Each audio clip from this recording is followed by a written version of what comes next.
Cómo burlar al diablo. Por Napoleón Hill. Escrito en 1938, con una máquina de escribir mecánica, por el propio Napoleón Hill. Este manuscrito había estado guardado por la familia del maestro durante más de 72 años. ¿Por qué? Porque temían a la respuesta que podría provocar. El valor de Hill para revelar la obra del diablo alrededor de todos nosotros cada día, en nuestras iglesias, escuelas y nuestro sistema político, amenazaba al núcleo de la sociedad, tal y como era conocida en ese entonces. Te pedimos que pases a la real entrevista con el diablo. Recibirás así el impacto en tu vida sobre quién es él realmente y qué es lo que hace al 98% de las personas. Una extraña entrevista con el diablo. Analicemos ahora, brevemente, la extraña entrevista que está a punto de comenzar. Algunos lectores se preguntarán, después de escucharla, ¿en realidad entrevistaste al diablo, o simplemente entrevistaste a un demonio imaginario? Algunos desearían tener la respuesta a esta pregunta antes de comenzar la entrevista. Responderé en la única forma sincera que podría responder, diciendo que el demonio que entrevisté puede haber sido real, tal y como él declaraba ser, o puede haber sido una creación de mi propia imaginación. Cualquiera que haya sido, si fue real o imaginario, es de poca importancia, comparado con la naturaleza de la información transmitida a través de la entrevista. La confesión del diablo se ajusta perfectamente con lo que yo he visto de la vida. Aquí comienza la entrevista con el diablo.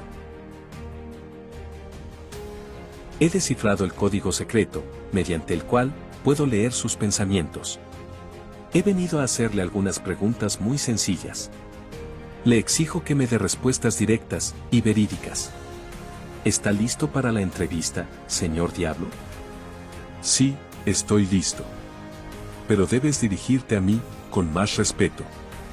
Durante esta entrevista, te dirigirás a mí como Su Majestad. ¿Con qué derecho exige semejante consideración real? Debes saber que controlo al 98% de las personas que habitan tu mundo. ¿No crees que eso me faculta para considerarme una realeza? Su Majestad. Comience por decirme dónde vive y descríbame su apariencia física. ¿Mi apariencia física? ¿Por qué? Mi querido señor atado a la tierra, no poseo un cuerpo físico. Me sentiría incapacitado por semejante estorbo, como esos en los que ustedes viven, criaturas atadas a la tierra. Yo estoy conformado de energía negativa y vivo en la mente de las personas que me temen. También ocupo la mitad de cada átomo de materia física y cada unidad de energía mental y física. Quizás entiendas mejor mi naturaleza si te digo que soy la porción negativa del átomo. Bueno, si usted ocupa solo la mitad de la energía y la materia, ¿quién ocupa la otra mitad? La otra mitad está ocupada por mi oposición. ¿Oposición? ¿A qué se refiere? La oposición es lo que ustedes, atados a la tierra, llaman Dios. ¿Cómo obtiene el control de la mente de las personas? Eso es fácil. Simplemente me introduzco y ocupo el espacio vacío en el cerebro humano. Planto las semillas del pensamiento negativo en la mente de las personas, de tal forma que pueda ocupar y controlar el espacio. Una de mis herramientas más ingeniosas para el control mental es el miedo. El miedo a la pobreza, a la crítica, a la enfermedad, a la pérdida del amor, a la vejez y a la muerte. Mis enemigos descubrieron el poder del pensamiento positivo, lo colocaron en la mente de los hombres y entonces dio comienzo una batalla de mi parte por conservar el control. Hasta ahora, lo he hecho muy bien. Habiendo perdido ante la oposición, solo al 2% de las personas. Cuento con infinidad de formas de ganar el control de las mentes humanas mientras se encuentran todavía en el plano terrenal. Mi mejor arma es la pobreza. Deliberadamente, desanimo a las personas a que acumulen riquezas materiales, porque la pobreza desanima a los hombres a pensar y las hace presas fáciles para mí. Mi otra mejor amiga es la enfermedad. Un cuerpo enfermo desanima el pensamiento. Me gusta que las personas me teman. Tomo lo que deseo con astucia y fuerza. Prefiero el tipo de persona que no tiene la intención de pensar, porque puedo manipularlo sin dificultad. No podría controlar al 98% de las personas en el mundo si todas las personas tuviesen la habilidad de pensar por sí mismas. Vagando con el diablo. Por millones de años, he dominado a las personas a través del miedo y la ignorancia. Mi principal arma sobre los seres humanos consiste de dos principios secretos, mediante los cuales gano el control de sus mentes. Hablaré primero del principio del hábito, a través del cual entro silenciosamente en la mente de las personas. Al trabajar a través de este principio, implanto el hábito de vagar. Cuando una persona comienza a vagar sobre cualquier tema, se dirige justo hacia las puertas de lo que ustedes llaman infierno. Puedo definir mejor la palabra vagar, diciendo que un vagabundo es aquel que permite ser influenciado y controlado por circunstancias externas. Un vagabundo es aquel que acepta cualquier cosa que la vida le arroje, sin protestar ni combatir. No sabe lo que quiere de la vida, y pasa su tiempo obteniendo solo eso. Un vagabundo es aquel que mentalmente es muy perezoso para utilizar su propio cerebro. Por esa razón, yo puedo tomar el control del pensamiento de las personas y plantar mis propias ideas en sus mentes. La mente no es más que la suma total de nuestros hábitos. Uno a uno, entro en la mente e implanto los hábitos, los cuales llevan finalmente a mi absoluto dominio de la mente. Ese es uno de mis trucos más ingeniosos. Entro en las mentes a través de pensamientos que creen propios. Los más útiles para mí son el miedo, la superstición, la avaricia, la ambición, la lujuria, la venganza, la ira, la vanidad y la evidente pereza. A través de uno o más de estos trucos, puedo entrar a cualquier edad.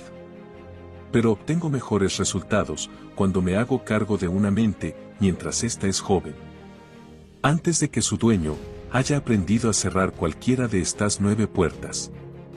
Entonces, puedo instalar hábitos que mantengan las puertas abiertas para siempre. Sí, el pensamiento certero es la muerte para mí. No puedo existir en las mentes de aquellos que piensan de manera certera. No me importa que las personas piensen, mientras lo hagan en términos de temor, desánimo, desesperanza y destrucción. Cuando comienzan a pensar en términos constructivos de fe, valor, esperanza y certidumbre de propósitos, de inmediato, se convierten en aliados de mi oposición y por lo tanto, una pérdida para mí. ¿Acaso piensas que controlaría a tanta gente si mi oposición pudiera impedirlo? Nada puede evitar que controle a las personas, excepto las personas mismas. Nada puede detenerme, excepto el poder del pensamiento certero. Las personas que piensan acertadamente, no divagan sobre cualquier tema. Reconocen el poder de su propia mente. Además, toman el control de ese poder, y no se lo entregan a ninguna persona, ni influencia. Por cierto, yo provoco que casi todas las personas coman demasiado, y el tipo inadecuado de alimentos. Esto provoca indigestión, y destruye el poder de pensar de manera certera. También provoco caos, en otras áreas de la vida. Matrimonio. En cuanto al matrimonio, provoco que hombres y mujeres divaguen hacia el matrimonio, sin un plan u objetivo diseñado para convertir la relación en armonía. Este es uno de mis métodos más efectivos para inducir a las personas en el hábito de la indecisión. Ocupación. Les enseño a convertirse en indecisos, haciendo que abandonen la escuela, por el primer trabajo que encuentran, sin una meta o propósito definido, excepto para ganar lo suficiente para sobrevivir. A través de este truco, mantengo a millones de personas con el miedo a la pobreza durante toda su vida. Ahorros. Provoco que las personas gasten dinero libremente y ahorren escasamente o nada, hasta que tomo el control total sobre ellas a través de su miedo a la pobreza. Ambiente. Provoco que las personas entren en un ambiente donde no haya armonía, desagradable en el hogar, en sus lugares de trabajo, en la relación con sus parientes y conocidos, y que permanezcan ahí hasta que los reclamo a través del hábito de la indecisión. Pensamientos dominantes. Provoco que las personas adopten el hábito de tener pensamientos negativos. Esto lleva a acciones negativas e implica a las personas en controversias y llena su mente de miedos, preparando el camino para que yo entre y controle su mente. Provoco que las personas me permitan pensar por ellas, porque son demasiado perezosas y demasiado apáticas para pensar por sí mismas. La indecisión es la causa más común del fracaso en cada paso de la vida. Puedo controlar a todo aquel que puede inducir a formar el hábito de la indecisión sobre cualquier tema. Existen dos razones para esto. Primero, el indeciso es simplemente como masa en mis manos, para ser moldeada en cualquier forma que yo quiera, ya que la indecisión destruye el poder de iniciativa en un individuo. Segundo, el indeciso no puede recibir ayuda de mi oposición, porque a ésta no le atrae algo tan dócil e inútil. ¿Es por eso que unas cuantas personas son acaudaladas, mientras que la mayoría son pobres? Esa es exactamente la razón. La pobreza, al igual que la enfermedad, es un padecimiento contagioso. La encuentras siempre entre los indecisos. Nunca entre aquellos que saben lo que quieren y están decididos a obtenerlo. Quizás signifique algo para ti si desvío tu atención al hecho de que los que no divagan y que no controlo, y aquellos que poseen la mayor parte de la riqueza en el mundo, resultan ser las mismas personas. Yo controlo al débil, no a aquellos que piensan por sí mismos. Continúe y describa a un típico indeciso, de tal forma que yo pueda reconocer a un indeciso al verlo. Lo primero que percibirás en un indeciso es su total ausencia de objetivos en la vida. Por favor, describa ahora al no indeciso, de tal forma que pueda reconocer al verlo. La primera señal de alguien no indeciso es esta. Siempre está ocupado en hacer algo determinado, a través de un plan bien trazado, y que es definitivo. Tiene un objetivo mayor en la vida, por el que está siempre trabajando, y muchos objetivos menores, los cuales lo llevan hacia su proyecto central. ¿Acaso alguien no indeciso nace con alguna ventaja mental, física o espiritual, que le es inaccesible al indeciso? No. La principal diferencia entre el indeciso y el que no es indeciso es algo que les es accesible a ambos por igual. Es simplemente el derecho privilegiado de ambos a utilizar su propia mente y pensamientos por sí mismos. La confesión continúa. Sin el arma del miedo, usted estaría indefenso y sería completamente incapaz de controlar a algún ser humano. ¿Cierto o falso? No tengo otra alternativa, más que admitir que lo que dices es verdad. La adulación es una de mis armas más útiles. Con este mortal instrumento, extermino a los pequeños y a los grandes. La adulación es un señuelo de incomparable valor para quienes desean obtener el control sobre otros. Contiene poderosas cualidades de atracción, porque opera a través de dos de las debilidades humanas más comunes: la vanidad y la egolatría. Existe cierta cantidad de vanidad y egolatría en todos.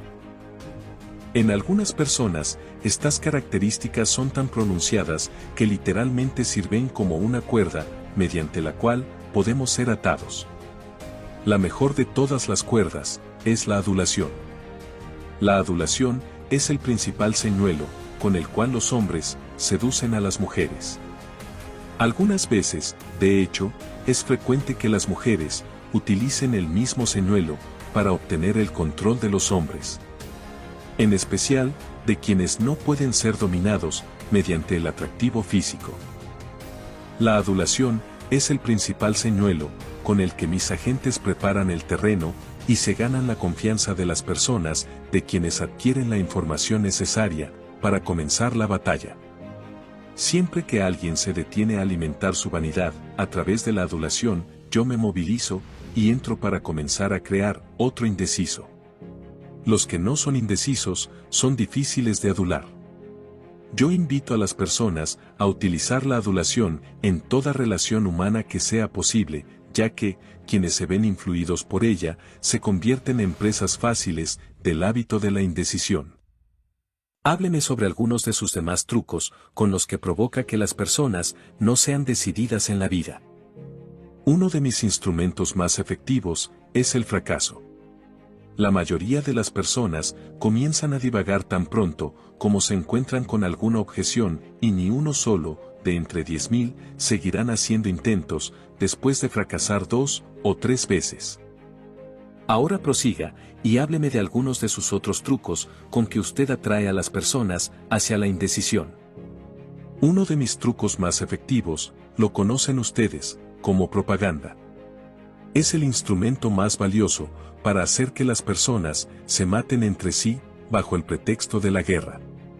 La ingeniosidad de este truco consiste principalmente en la sutileza con el que lo utilizo. Mis propagandistas cubren el mundo de tal manera que puedo iniciar epidemias de enfermedades, soltar los perros de pelea o hacer que los negocios entren en pánico a voluntad. La propaganda es cualquier instrumento, plan o método mediante el cual las personas pueden ser influenciadas sin saberlo, o bien son la fuente de la influencia.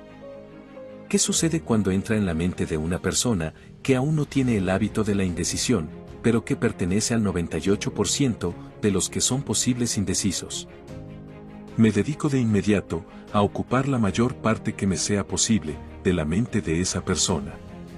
Si su debilidad más grande es el amor al dinero, comienzo a oscilar monedas ante él, hablando figurativamente. Intensifico su deseo y lo induzco a que vaya tras el dinero. Entonces, cuando está a punto de alcanzarlo, se lo arrebato.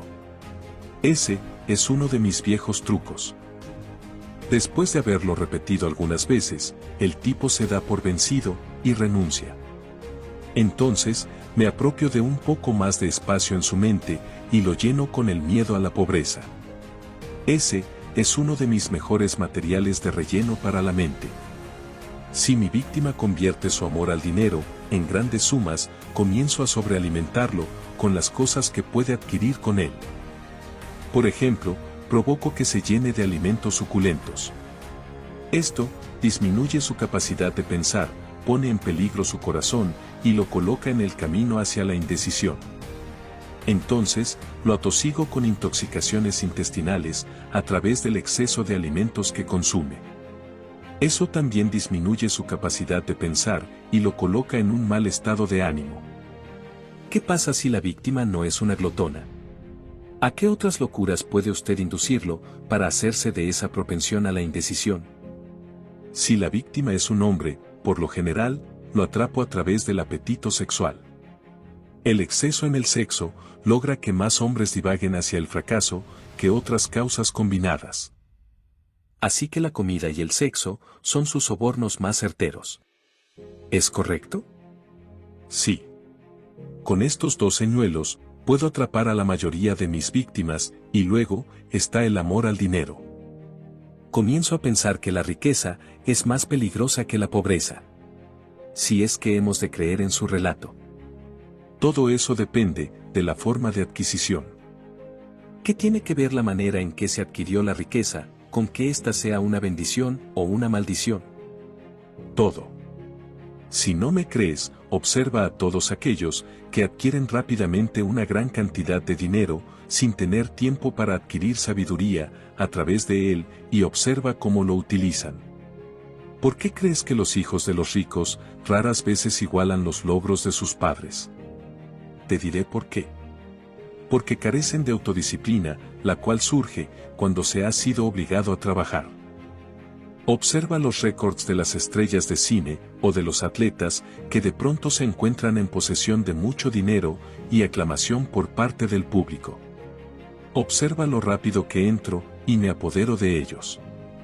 En muchos de los casos, principalmente a través del sexo, de las apuestas, de la comida y del alcohol. Con estos los atrapo y controlo a las más grandes y mejores personas, tan pronto como ponen sus manos en grandes cantidades de dinero. Poniéndolo en otras palabras, alguien que no es indeciso, toma prestado dinero de un legítimo banquero, si así lo quiere, y paga una legítima tasa de interés. El indeciso acude a la casa de empeños, empeña su reloj, y paga una tasa de interés suicida por su préstamo. Deduzco entonces, por sus afirmaciones, que de alguna manera, su mano está implicada en todos los problemas y miserias de las personas, aun y cuando su presencia no sea evidente. Ahora, comienzo a comprender mejor su técnica. Usted soborna a sus víctimas a través de sus deseos naturales y los distrae del camino, mientras los induce a convertirse en indecisos si es que responden a su señuelo. Si se niegan a responder, usted planta la semilla del miedo en sus mentes o los atrapa a través de cierta forma y los ata mientras se encuentran deprimidos. ¿Es ese su método? Así es exactamente como trabajo. ¿Es ingenioso, no lo crees? Es un trabajo muy ingenioso. Atrae a las personas a través de sus deseos naturales. Sin embargo, coloca su mortal veneno en el objeto de esos deseos siempre que puede. Ahora estás entendiendo. Alguien no indeciso toma de la vida lo que él quiere, pero lo hace bajo sus propios términos. El indeciso toma todo lo que puede, pero lo toma bajo mis términos. Dígame qué se debe de hacer para asegurarse en contra del hábito de la indecisión. Quiero una fórmula completa que cualquiera pueda utilizar. Sé decidido en todo lo que haces, y nunca dejes pensamientos inconclusos en la mente. Adopta el hábito de tomar decisiones definitivas en todos los asuntos. ¿Se puede romper con el hábito de la indecisión o se hace permanente una vez que se ha creado? El hábito se puede romper si la víctima posee suficiente fuerza de voluntad, suponiendo que se haga a tiempo. Existe un punto más allá, del cual no puede romperse el hábito. Al rebasar ese punto, la víctima es mía. Se parece a una mosca que ha sido atrapada en una telaraña. Podría luchar, pero no puede salir. Cada movimiento que hace, lo enreda aún más. El compás hipnótico. ¿Cuál es esta misteriosa ley, a través de la cual toma el control permanente del cuerpo de las personas, incluso antes de apropiarse de sus almas? Todo el mundo querrá saber más acerca de esta ley, y sobre cómo funciona. Será difícil describir la ley, de modo que puedas comprenderla, pero puedes llamarla compás hipnótico. ¿Qué es el compás hipnótico? ¿Cómo lo utiliza para ganar la permanente supremacía sobre los seres humanos? Como ya lo he afirmado, existe una forma universal de energía, con la que la naturaleza mantiene un perfecto equilibrio entre toda materia y energía. Esta hace un uso especializado de su material universal de construcción, dividiéndolo en diferentes longitudes de onda. El proceso de desintegración se lleva a cabo a través del hábito. Comprenderás mejor lo que estoy tratando de transmitir si lo comparo con el método mediante el cual aprendemos a tocar música. Al principio, las notas se memorizan en la mente. Después, se relacionan entre sí a través de la melodía y el ritmo. Por repetición, la melodía y el ritmo se fijan en la mente. Observa cómo el músico debe repetir sin descanso una melodía antes de dominarla. A través de la repetición, las notas musicales se mezclan, y entonces, tienes la música.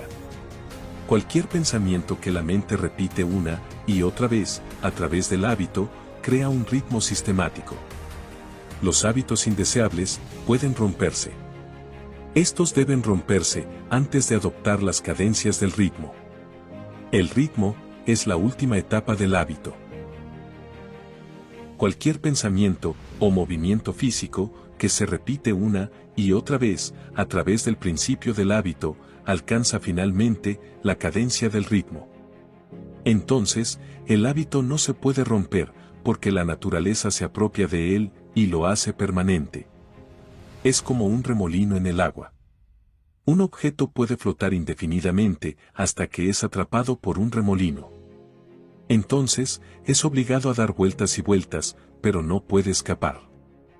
¿Qué hace usted con las personas a las que controla antes de morir? ¿Qué utilidad tienen para usted mientras están vivas? Después de tomar el control, las utilizo como propagandistas para que me ayuden a preparar las mentes de otros a entrar en la indecisión. Lo que más me gusta es llenar la mente de las personas con miedo. Una vez que lleno la mente de miedo, no se me dificulta hacer que divague hasta haberlo atrapado en la red del compás hipnótico. ¿Qué miedo humano sirve mejor a su propósito? El miedo a la muerte. ¿Por qué el miedo a la muerte es su arma favorita? Porque nadie sabe, y por la naturaleza misma de las leyes del universo, nadie puede probar en definitiva lo que sucede después de la muerte. Esta incertidumbre aterra a las personas. El diablo dice: si el tiempo que las personas pasan temiéndole a algo fuese revertido, les daría todo lo que quieren del mundo material y las salvaría de mí después de la muerte. ¿Cuál es el primer paso que un indeciso debe dar para romper con el mal hábito? Tener el intenso deseo de romperlo. Tú, por supuesto, sabes que nadie puede ser hipnotizado por otra persona sin su consentimiento a ser hipnotizado. En donde, además de las mentes de las personas, habita y opera. Opero donde quiera que exista algo que pueda controlar y apropiarme. Soy la parte negativa del electrón de la materia. En resumen, soy el creador de toda forma de miseria humana, el instigador de la desmotivación y de la frustración. En otras palabras, usted controla a las personas, haciéndoles atractivos los pensamientos negativos y las acciones destructivas. ¿Es correcto? Esa es la idea exactamente. Las semillas del miedo. ¿Cada individuo posee su propio ritmo de pensamiento? Sí. Esa es precisamente la principal diferencia entre los individuos. La persona que piensa en términos de poder, éxito y riqueza, implanta un ritmo que atrae estas posesiones deseables.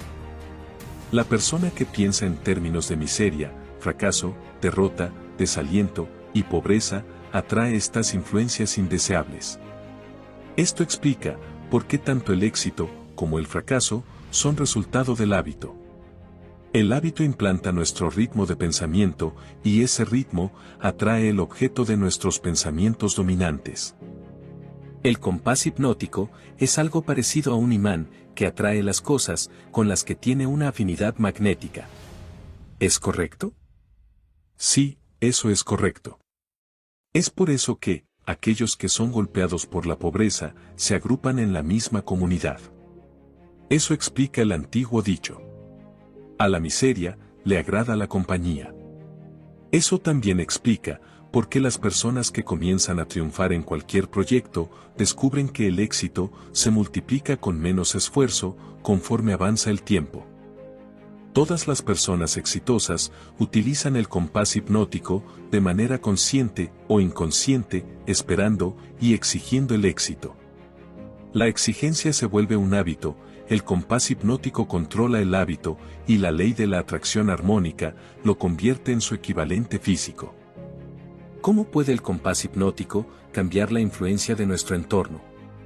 Las personas que nacen en la pobreza y la ignorancia tienen una fuerte tendencia a seguir siendo golpeados por la pobreza y la ignorancia toda la vida. ¿Qué puede hacer al respecto el compás hipnótico? El compás hipnótico no puede cambiar la naturaleza del cuerpo físico que heredamos al nacer. Sin embargo, sí puede, y modifica el cambio, el control, y hace permanentes nuestras influencias ambientales. Concreción del objetivo. El diablo dice: todos los hábitos, salvo el del amor a la definición de un propósito, puede llevar al hábito de la indecisión. El amor por algo, o por alguien, salvo el amor a la definición de un propósito, puede volverse peligroso. El amor es un estado mental que nubla la razón, la fuerza de voluntad, y nos enceguece ante los hechos, y la verdad. Todo aquel que se vuelve autodeterminante y obtiene la libertad espiritual para tener sus propios pensamientos, debe analizar cuidadosamente cada emoción que parezca estar, incluso remotamente, relacionada con el amor. Quizá te sorprenda saber que el amor es uno de mis sobornos más efectivos. Con él, conduzco hacia el hábito de la indecisión a aquellos a quienes no podría atraer con nada más. Es por eso que lo he colocado al inicio de mi lista de sobornos. Muéstrame lo que cualquier persona ama más, y tanto el amor como el miedo son muy útiles para mí. Ambas tienen el efecto de provocar que las personas se nieguen a desarrollar la definición en el uso de su propia mente. Dame el control sobre los miedos de una persona y dime qué es lo que más ama, y podrás señalar esa persona como mi esclava.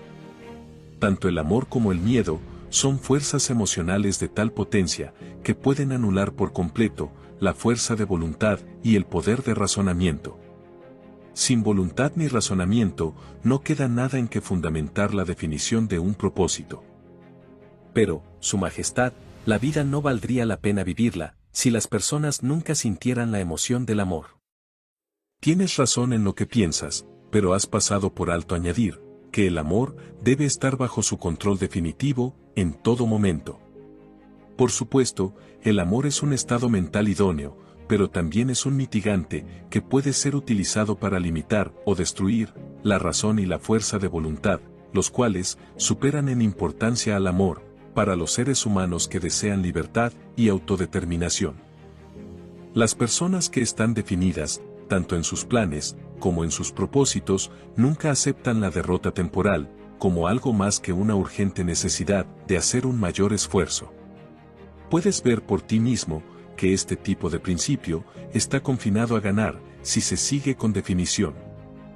¿Puede alguien que se mueve con definición, tanto en el plan como en el propósito, tener la certeza del triunfo? No. A veces el mejor de los planes fracasa. Sin embargo, la persona que se mueve con definición reconoce la diferencia entre derrota temporal y fracaso. Cuando los planes fallan, los sustituye por otros, pero no cambia su propósito.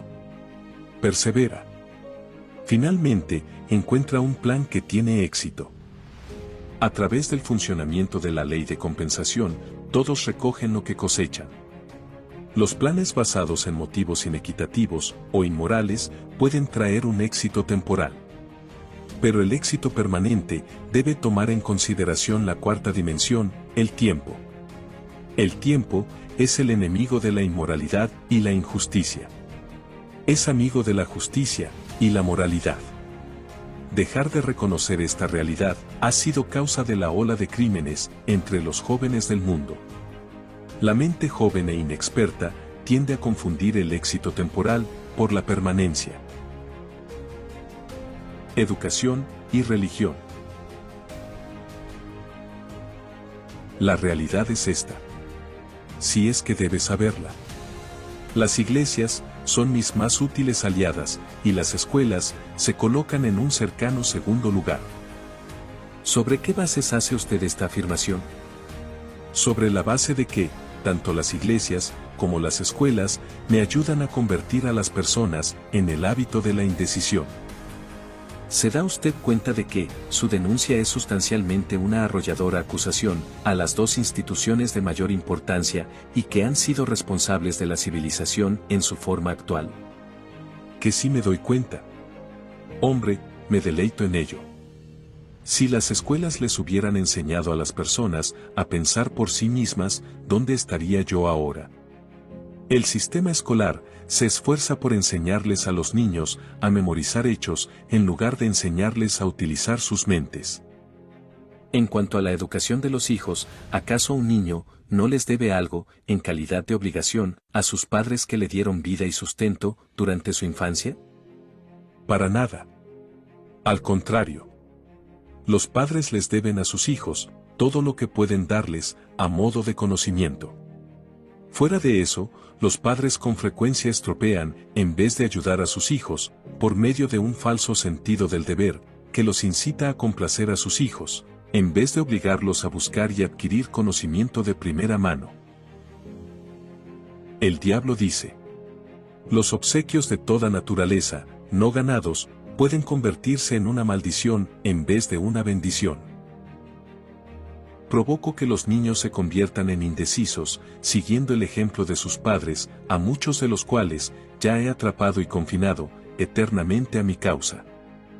Los maestros de escuela me ayudan a obtener el control de las mentes de los niños, no con lo que les enseñan, sino con lo que no les enseñan.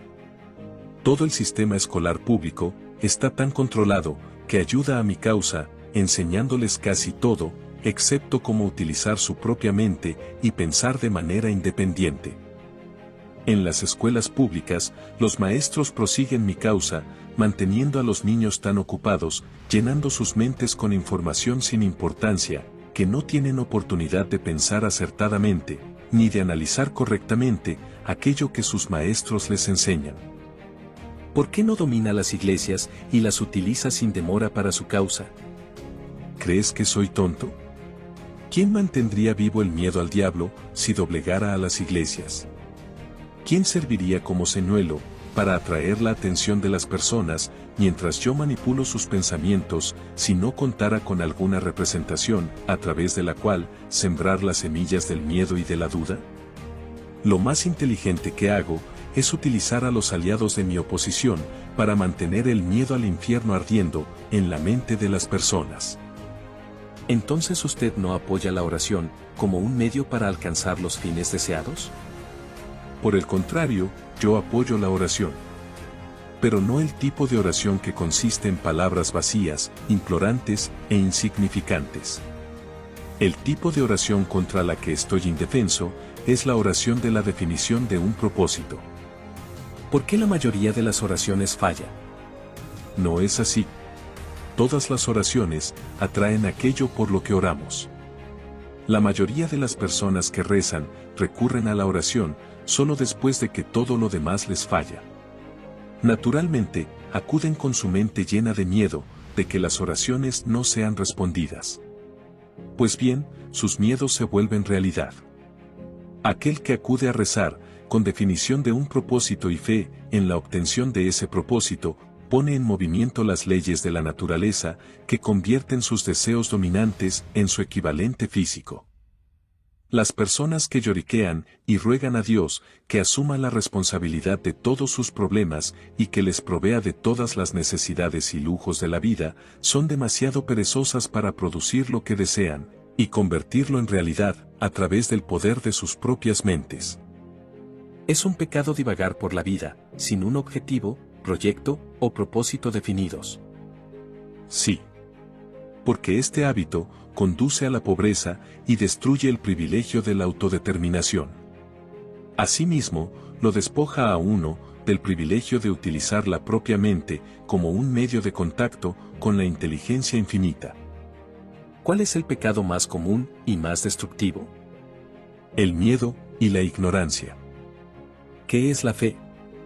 Es un estado mental en el cual uno reconoce y utiliza el poder del pensamiento positivo como un medio por el cual se entra en contacto y hace uso del almacén universal de la inteligencia infinita. En otras palabras, la fe es la ausencia de todas las formas de pensamiento negativo. ¿Esa es la idea? Sí, esa es otra manera de describirla. El diablo dice: la fe es la definición de un propósito, respaldado por la convicción en la obtención del objeto de ese propósito. La autodisciplina. ¿Qué preparación debe uno recibir antes de poder actuar con definición de un propósito? Uno debe de ganar dominio sobre sí mismo. Aquel que no tiene dominio sobre sí mismo, no podrá dominar a otros. La carencia de autodominio es, en sí misma, la forma más destructiva de indefinición. Dominando los tres apetitos, que son los principales responsables de la falta de autodisciplina. Los tres apetitos son: 1. El deseo por la comida. 2. El deseo por la expresión sexual. 3. El deseo por expresar opiniones débilmente ordenadas. ¿Acaso el hombre posee otros apetitos que requieren de control? Sí, muchos de ellos. Pero estos tres son los que deberían ser dominados primero. Cuando un hombre logre dominar estos tres apetitos, habrá desarrollado suficiente autodisciplina como para dominar fácilmente aquellos de menor relevancia. En cuanto al primer apetito, el deseo por la comida, podría decir que la alimentación inadecuada es responsable de la mayoría de las afecciones del cuerpo y prácticamente de todas las jaquecas. Nunca pensé en la autointoxicación como uno de sus instrumentos de control sobre las personas y estoy completamente impresionado de saber cuántas personas son víctimas de este silencioso enemigo. Escuchemos lo que tiene usted que decir de los otros dos apetitos. Bueno, toma el deseo por la expresión sexual. Es una fuerza con la que domino al débil y al fuerte, al anciano y al joven, al ignorante y al sabio. En realidad, controlo a todos los que se rehúsan a dominar el sexo. ¿Cómo puede uno dominar la emoción del sexo? Mediante el sencillo proceso de convertir esa emoción en una forma de actividad distinta a la del acto sexual. El sexo es una de las fuerzas más grandes que motivan a los seres humanos. Debido a este hecho, también es una de las fuerzas más peligrosas. Si los humanos controlaran sus deseos sexuales, la mitad del tiempo que desperdician en ir tras el sexo, y los convirtieran en una fuerza propulsora, con la cual seguir adelante en su ocupación, nunca conocerían la pobreza. ¿Debo entender que, quiere usted decir que existe una relación entre el sexo y la pobreza? Sí, cuando el sexo no se encuentra bajo un control absoluto. Si se le permite llevar su propio curso, el sexo rápidamente nos llevaría al hábito de la indecisión. Háblenos ahora sobre el tercer apetito, y veamos lo que tiene que ver con la autodisciplina. El hábito de expresar opiniones débilmente ordenadas es uno de los hábitos más destructivos. Su destructividad consiste en la tendencia a inducir a las personas a especular en vez de buscar los hechos, al formar opiniones, crear ideas u organizar proyectos. El hábito desarrolla una mente de saltamontes, aquella que salta de una cosa a otra, pero nunca concreta nada. Y por supuesto, la imprudencia en la expresión de opiniones conduce al hábito de la indecisión. De ahí, hay solo un paso o dos para verse atrapado por la ley del compás hipnótico, la cual limita el pensamiento acertado. El hábito de expresar opiniones débilmente ordenadas es uno de los hábitos más destructivos. La persona que habla demasiado, le informa al mundo sobre sus metas y proyectos y les brinda a otros la oportunidad de sacar ventaja de sus ideas.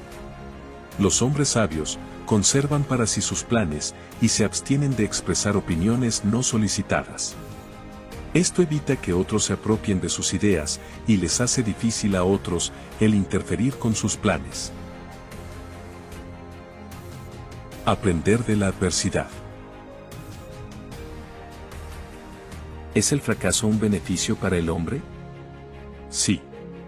Pero pocas personas saben que toda adversidad trae consigo la semilla de una ventaja correspondiente. Y aún menos personas conocen la diferencia entre la derrota temporal y el fracaso. Si esta noción fuese conocida de manera general, sería privado de una de mis armas más poderosas de control sobre los seres humanos. Pero entiendo que usted dice que el fracaso es uno de sus más grandes aliados. Me ha dado la impresión, a partir de su confesión, de que el fracaso provoca que las personas pierdan la ambición y renuncien a seguir intentando, y entonces toma usted el control sobre ellas, sin oposición alguna de su parte. Ese es precisamente el punto. Tomó el control sobre ellas, después de que dejan de intentar. Si conocieran la diferencia entre la derrota temporal y el fracaso, no renunciarían al enfrentarse con la adversidad en la vida. Si supiesen que toda forma de derrota y que todos los fracasos traen consigo la semilla de la posible oportunidad, seguirían luchando y ganarían. El éxito no es más que un pequeño paso hacia el punto donde uno deja de luchar. El fracaso es una circunstancia creada por el hombre. Nunca es real hasta que ha sido aceptado por el hombre como algo permanente. Poniéndolo de otro modo, el fracaso es un estado mental. Por lo tanto, es algo que un individuo puede controlar hasta que olvide ejercitar este privilegio. El fracaso provoca un punto culminante en el que uno tiene el privilegio de despejar la mente del miedo y de generar un nuevo comienzo en otra dirección. El fracaso prueba de manera concluyente que algo está mal con nuestras metas o los proyectos mediante el cual el objeto de estas metas se busca. El fracaso es el callejón sin salida en el camino del hábito que hemos estado siguiendo y al ser alcanzado, nos obliga a abandonar ese camino y tomar otro. Pero el fracaso hace más que esto. Este le brinda a un individuo la oportunidad de probarse a sí mismo y aprender cuánta fuerza de voluntad posee. El fracaso también obliga a las personas a conocer muchas verdades que nunca descubrirían sin este. El fracaso a menudo conduce a un individuo a un entendimiento del poder de autodisciplina. Analiza las vidas de todas las personas que logran el éxito en toda empresa y observa, con provecho, que su éxito es generalmente proporcional a sus experiencias de derrota antes de triunfar. El mayor beneficio de la adversidad es que puede, y generalmente lo hace, obligarnos a cambiar nuestros hábitos de pensamiento, rompiendo y redirigiendo así la fuerza del compás hipnótico. En otras palabras, el fracaso siempre es una bendición, cuando nos obliga a adquirir conocimiento o a generar hábitos que lleven al logro de nuestro mayor propósito en la vida. ¿Es correcto? Sí. El fracaso es una bendición cuando nos obliga a depender menos de las fuerzas materiales y más de las fuerzas espirituales. El diablo dice: alguien no indeciso se topa con la derrota temporal y el fracaso, pero su reacción a todas las formas de adversidad es positiva. Lucha en vez de rendirse y generalmente gana. El entorno, el tiempo, la armonía y la cautela. Prosiga y describa el principio operativo del entorno como factor determinante en el destino de la humanidad. El entorno está compuesto de fuerzas mentales, espirituales y físicas que afectan e impactan a los seres humanos. El material del que se alimentan los pensamientos proviene de nuestro medio ambiente. Sus hábitos se hacen permanentes mediante el compás hipnótico. La parte más importante de nuestro medio ambiente es la que se origina mediante su asociación con otros. Todas las personas absorben y dominan, de manera consciente o inconsciente, los hábitos de pensamiento de aquellos con los que se asocian íntimamente. ¿Qué clase de asociados tiene mayor influencia sobre nosotros? Su pareja en el matrimonio y sus asociados en su profesión. Después vienen los amigos cercanos y los conocidos. Los conocidos casuales y los extraños tienen poca influencia sobre el individuo. El individuo puede cambiar los impactos de su medio ambiente de tal modo que las influencias dominantes sean positivas o negativas. Y la ley del compás hipnótico los hará permanentes a menos que sean modificados a través de sus hábitos de pensamiento. Solo el fuerte sobrevive. Nadie puede ser fuerte sin deshacerse de todas las influencias que desarrollan hábitos de pensamiento negativos que resultan en la pérdida del privilegio de autodeterminación, sin importar qué o quién pueda originarlos. Los hábitos de pensamiento positivos pueden ser controlados por el individuo y llevados a servir a sus metas y propósitos.